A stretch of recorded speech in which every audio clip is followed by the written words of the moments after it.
critère numéro 1, qu'elle est gentille.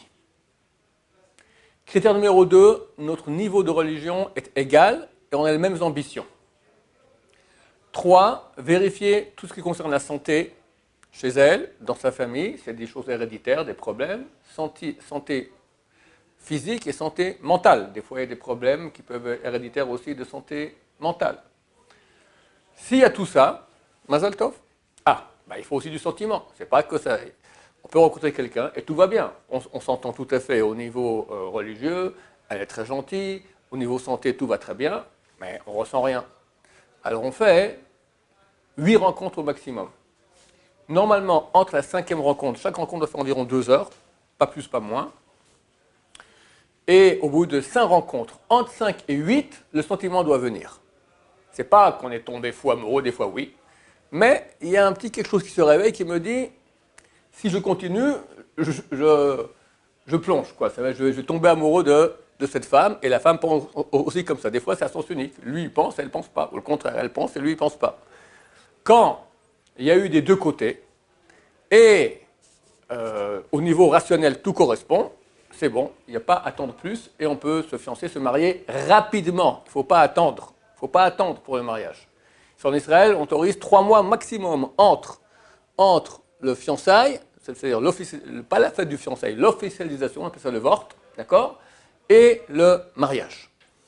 Il faut vérifier que le sentiment, il vient entre 5 et 8 fois. Si après 8 fois il n'est pas venu, il ne viendra plus.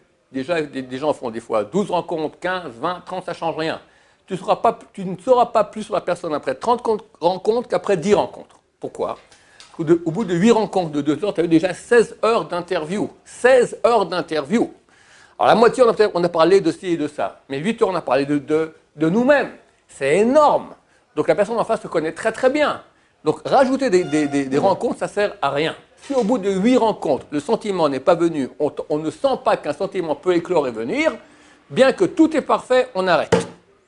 Si on a des sentiments, mais au niveau des critères rationnels que j'ai cités, c'est pas comme j'ai dit, on arrête aussi. Des fois, des gens se marient avec quelqu'un de malade, et après toute la vie, ils souffrent énormément parce qu'ils étaient aveuglés, ils étaient amoureux. Des fois, on voit très bien que ça irait. Combien de gens m'ont écrit ? Je rencontrais mon mari, je voyais que j'avais des problèmes, j'étais aveuglé par l'amour.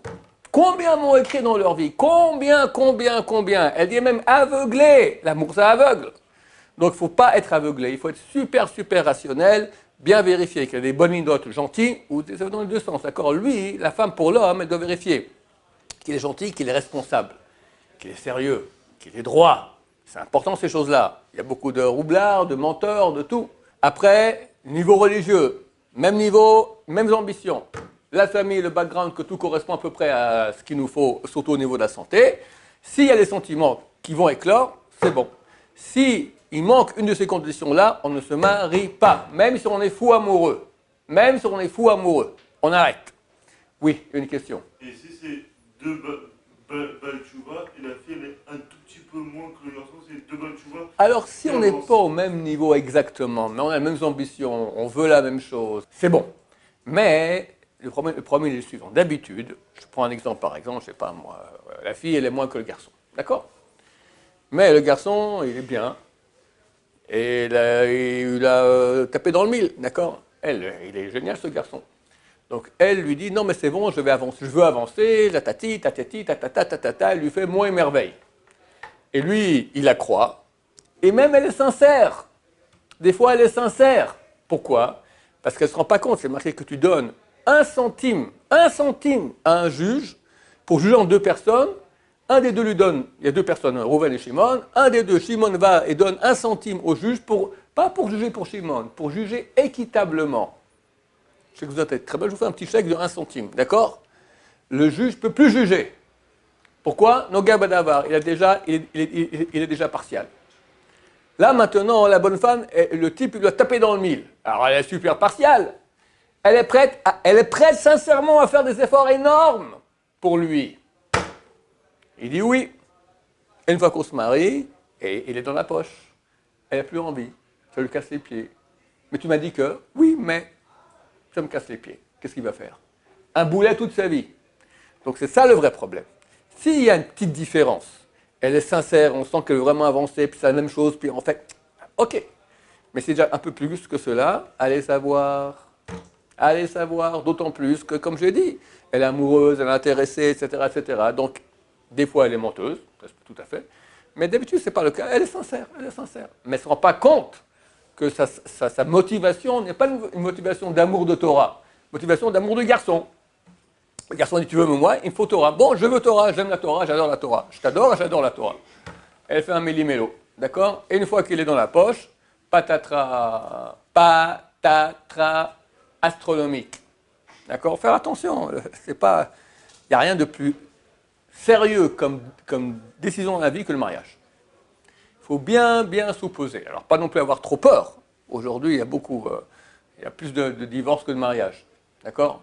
Alors, très souvent, les enfants sont des fruits de mariage où il y a eu un divorce. Ils sont traumatisés. Même quand tout va bien, ils n'osent pas dire oui. Il y a des cas de blocage pareil dus à la souffrance qu'ils ont eue dans leur enfance de voir comment leurs parents se sont bagarrés et pour finir divorcés, ou pas.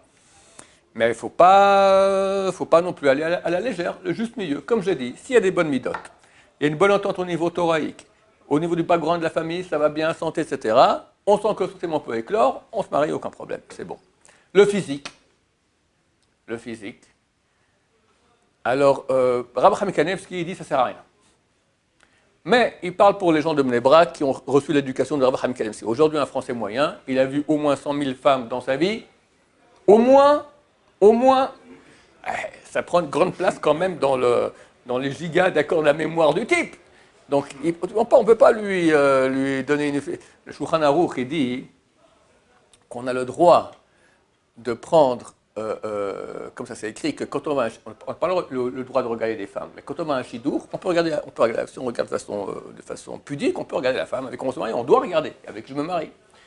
Le commentateur du Shulchan Aruch à côté, il dit un Tamid Chacham, un sage d'Israël, qui prenne avec lui un Amares, un ignare. Parce qu'un Tamid Chacham, il ne sait pas c'est quoi une femme. Il n'a jamais regardé une femme. D'accord? Alors, elle pèse 150 kilos, elle est toute ronde. Lui dit, peut-être c'est comme ça que sont les femmes, il ne sait pas. Il lui manque un pied. Peut-être que toutes les femmes, elles sont comme ça, d'accord? Elle est borgne, d'accord? Qu'est-ce qu'il en sait, lui? On prend un ignare, qui lui, il sait c'est quoi les femmes, il te dira, bon, ça va, elle est bien. Regardez un peu quel niveau vous avez Tamid Chacham maintenant dans Israël. Mais c'est fini, ça a eu été. Un Français moyen aujourd'hui, il a vu au moins 100 000 bonnes femmes. C'est terrible. J'avais un copain, il me dit, il avait un fils de 9 ans. Il me dit, je suis avec mon fils à la station de bus, comme ça, dans la rue à Paris, et un bus qui passe. Et sur le bus, il y a une photo de femme toute nue. D'accord? C'est un spectacle parisien connu. Le fils dit à son père, papa, pourquoi la maman, elle a enlevé ses habits? Demande le père, qu'est-ce que je réponds à mon fils? Qu'est-ce que je lui réponds? Ça veut dire qu'il a vu ça dans sa vie. Donc, il a une nature. C'est pas un morceau de bois. Donc, à l'âge de 9 ans, ça fait rien. Mais l'image, elle est quelque part. Donc et quand vient la nature qui commence à se réveiller, ben, ça fait des séquelles, c'est clair. Donc, on ne peut pas dire aujourd'hui aux gens, ne faites pas attention au physique du tout. Mais, il ne faut pas viser beaucoup trop de gens veulent la femme qui soit celle qu'il a vue sur les photos, d'accord? Qui, en parenthèse, n'existe pas. Parce qu'on l'a photographiée, elle était moche comme tout, on l'a arrangée, à l'ordinateur on l'arrange, et cette femme n'existe pas, c'est du virtuel, d'accord? Donc il ne faut pas t'attendre à ce que tu auras une femme pareille, il faut oublier. Donc tu prends ce qui passe, c'est-à-dire du moment que tu n'es pas dégoûté, et ça va, tu n'es pas dégoûté, c'est bon, voilà, c'est terminé, et l'amour viendra, Bezrat Hashem. Baruch Adonai, l'olam, amen, va amen.